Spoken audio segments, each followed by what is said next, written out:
Simón Pedro González, que es estudiante avanzado de la licenciatura en Ciencias de la Computación de la Facultad de Ciencias Exactas, Físicas y Naturales de la Universidad Nacional de San Juan. Actualmente es tesista de grado, becario y ayudante alumno en el Instituto de Informática de la misma facultad. El trabajo que nos va a presentar hoy se llama A Software Package for Astrometric Memberships Calculation in OpenStar Clusters Research, y es en coautoría con Miriam Herrera, Susana Ruiz, Jorge González y Antonio Alejo. Simón, cuando quieras. Buenísimo. ¿Qué tal? ¿Cómo andan? Hoy les quería presentar un proyecto que estamos desarrollando en conjunción el Instituto de Informática con la colaboración de astrónomos que son Jorge Federico González y Antonio Alejo, que se trata sobre el desarrollo de un paquete de Python para el cálculo de probabilidades de pertenencia astrométrica. En el estudio de los cúmulos estelares, uno de los primeros pasos para comenzar el estudio es determinar cuáles son los miembros del cúmulo de una manera probabilística y cuantitativa, es decir, conocer la probabilidad de que una determinada estrella pertenezca o no al cúmulo. Con este objetivo es que nosotros estamos elaborando un paquete de Python para facilitar estas primeras etapas de análisis exploratorio y que los investigadores puedan llevar a cabo estos análisis y posteriormente continuar con análisis más profundos. La participación del Instituto de Informática en este proyecto está justificada por el hecho de que intentamos aportar conocimiento relacionado con ingeniería de software y experiencia programática al proceso de desarrollo para llevarlo a buen término y para darle una estructura más sólida y más robusta al proceso de desarrollo, que generalmente en el desarrollo de software científico es bastante libre y por tal razón sufre de algunos problemas. ¿En qué contexto estamos desarrollando este paquete de software? Bueno, para el estudio de los cúmulos de estrellas, los astrónomos utilizan distintos catálogos de datos. Uno de los más importantes es el catálogo elaborado por la misión Gaia de la Agencia Espacial Europea.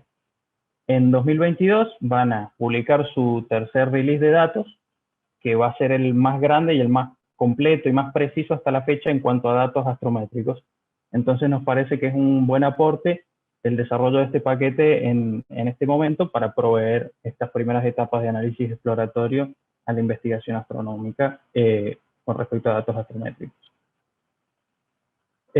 Además de funciones de manipulación de datos utilizando el catálogo de Gaia y con conexiones remotas, pensamos proveer funciones de detección de cúmulos o detectando sobredensidades en una región estelar, y además el cálculo de probabilidades de pertenencia con 5 parámetros que se tratan de las posiciones y las velocidades de las estrellas. El progreso en sí que llevamos en el desarrollo lo podríamos dividir en 3 partes. La primera sería decisiones de diseño y estrategias de proceso que hemos implementado para llevar a buen término el desarrollo. En cuanto a decisiones de diseño, para favorecer la flexibilidad y la usabilidad, nos fuimos por un diseño modular y en forma de paquete de Python para que sea fácil integrarlo en distintos pipelines que los investigadores ya puedan haber desarrollado. Y además, para atacar la correctitud y la estabilidad numérica, implementamos un proceso de desarrollo basado en Test-Driven Development con distintas librerías de Python.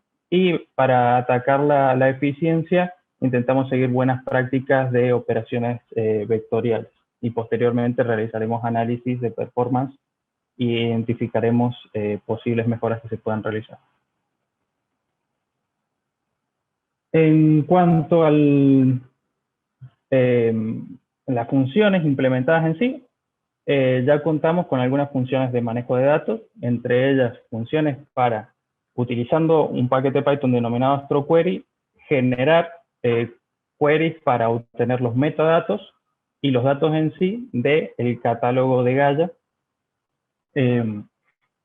y descargar los archivos, escribirlos y leerlos desde un disco local, de manera que el usuario tenga facilitadas estas operaciones que, desconociendo, por ejemplo, el lenguaje de queries astronómicas, se vuelve un poco más complicado. La idea de estas funciones wrappers es facilitarle ese acceso. A su vez, también elaboramos las funciones de detección de sobredensidades, es decir, la detección de posibles cúmulos en una región amplia. Esto principalmente responde a que en muchos de los procedimientos para el cálculo de probabilidades de pertenencia se necesita acotar la región de estudio a una más pequeña, de manera que se pueda realizar el cálculo de probabilidad de pertenencia con una proporción de estrellas de campo y estrellas de cúmulo relativamente controlada en esa muestra.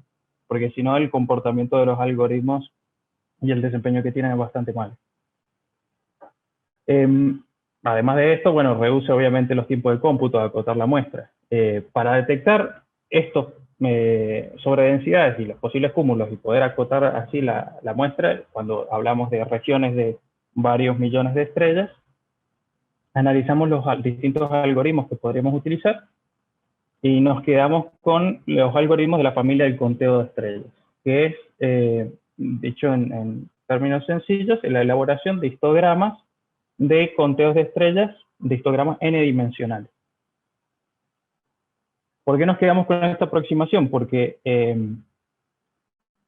se trata de la aproximación que provee mejores resultados de detección para un orden de complejidad relativamente bajo comparado con los otros que requieren, por ejemplo, cálculos de distancia para par entre estrellas que se vuelven bastante costosos en cuanto a recursos computacionales y en tiempo de procesamiento. El algoritmo en sí que implementamos se basa primero en un paso de eliminación de outliers, luego se elabora el histograma n-dimensional, se le aplican procedimientos de filtrado de imágenes y normalización para destacar los picos de densidad, luego se corre un algoritmo de peak finding, se estiman los parámetros de los centros de los cúmulos y se repite el proceso con distintos desplazamientos de bins. Este es un ejemplo de un llamado a la función, donde podemos ver el campo estelar a la derecha, es decir, las estrellas de fondo con una distribución más dispersa, y a la izquierda se nota una pequeña sobredensidad del cúmulo, que al realizar el histograma y aplicar las funciones de filtrado y normalización, finalmente se puede destacar y podemos calcular sus parámetros para después proveerle al usuario de una lista de todos los picos encontrados con un peso o una ponderación de la significancia de este pico encontrado, una estimación del conteo de estrellas y su posición. Luego lo que nos resta es, una vez ubicado el cúmulo y recortada la muestra, proveer un algoritmo en sí del cálculo de probabilidades de pertenencia. ¿Por qué este problema resulta interesante desde el punto de vista de la ciencia de datos? Porque, primero que nada, como mencionaba anteriormente, la proporción de estrellas de cúmulo y estrellas de campo en la muestra puede variar. Y esto afecta muchísimo el resultado de, por ejemplo, los algoritmos paramétricos que intentan ajustar distribuciones a estas dos poblaciones de estrellas.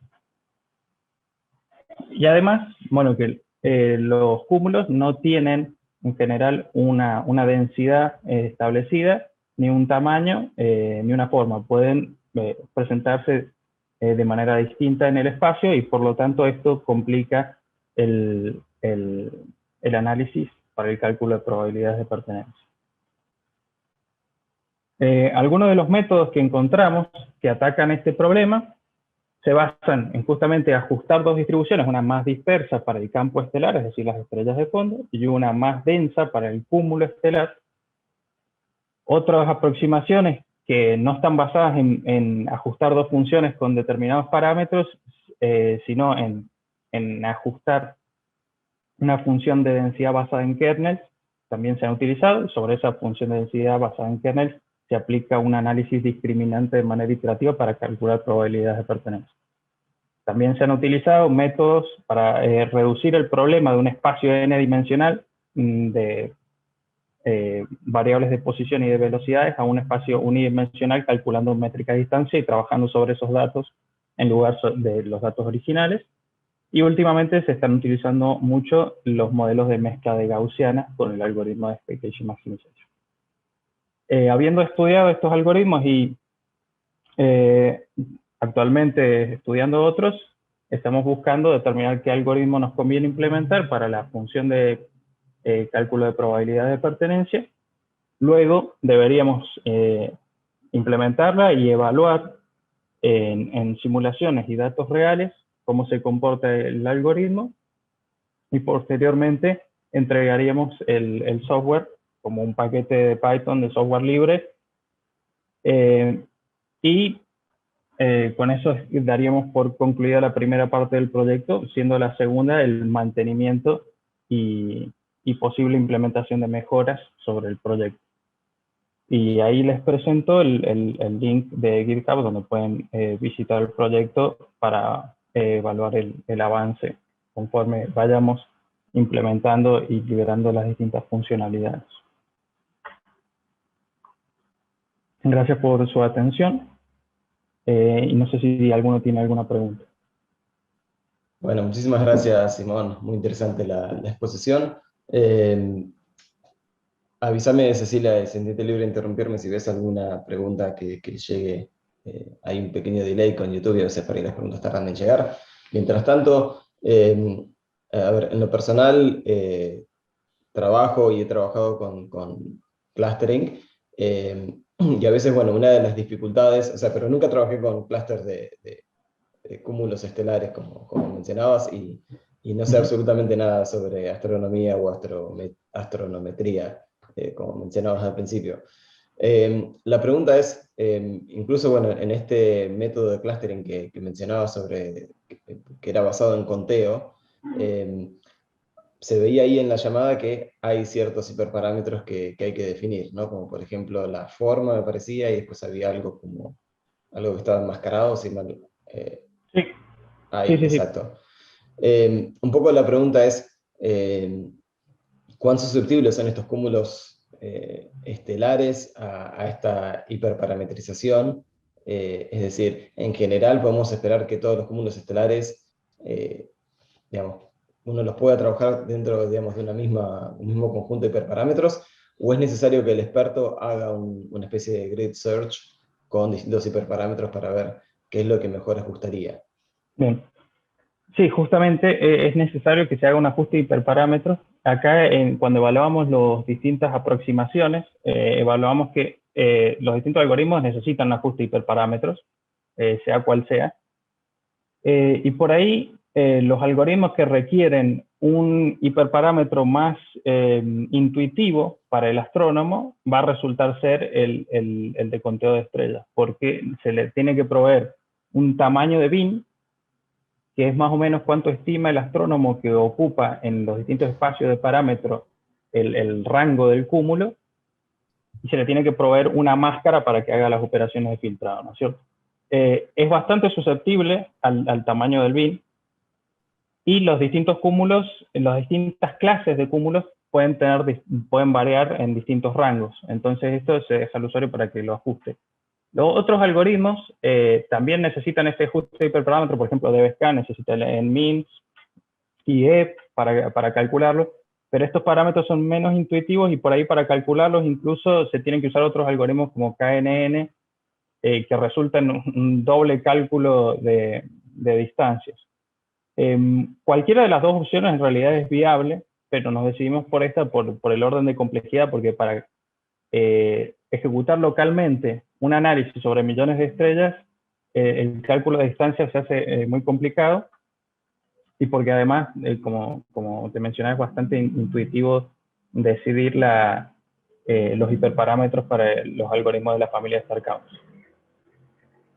Además de eso, al ser tan rápida la ejecución de este tipo de algoritmos, se puede iterar un montón de veces mucho más rápido que cualquiera de los otros algoritmos con distintos hiperparámetros y tratar de ajustar por ahí. Bien, y después la otra pregunta, justamente en esa slide, tenés una suerte de visualización que bueno, quizás le permita ver al astrónomo si de alguna manera o sea, un resultado de clustering es satisfactorio o no. ¿Esto es parte de la librería, que, digamos, la posibilidad de analizar los resultados, o cómo es que analiza los resultados después el astrónomo? Sí, para evaluar los resultados le damos esta métrica de ponderación de significancia, que tiene que ver con cuál es la diferencia de estrellas en el bin encontrado con respecto al fondo, y ese valor normalizado, y ese valor es la ponderación que le damos a cada cúmulo, y de esa manera podemos, por ejemplo, compararlos entre sí. Por otro lado, le damos la opción de incluir mapas de calor que se los devuelve a esta función para que el usuario pueda analizarlo y determinar si les parece que, dado los valores de la ponderación y los valores del conteo de estrella por cúmulo, y observando los histogramas, le parece válido o no el cúmulo. De todas maneras, resulta ser un algoritmo bastante sencillo, porque el objetivo es bastante sencillo. Lo que intentamos acá es simplemente acotar la muestra.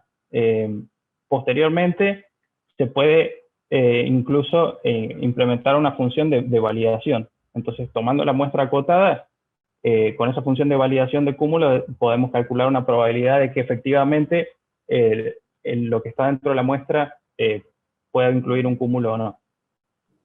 Otros paquetes de software de datos, de análisis de datos astronómicos, lo implementan. Entonces, por ese lado también se puede colaborar a distinguir de una manera cuantitativa si efectivamente lo que se encontró es válido o no como un cúmulo. Excelente. Bueno, muchísimas gracias, Simón.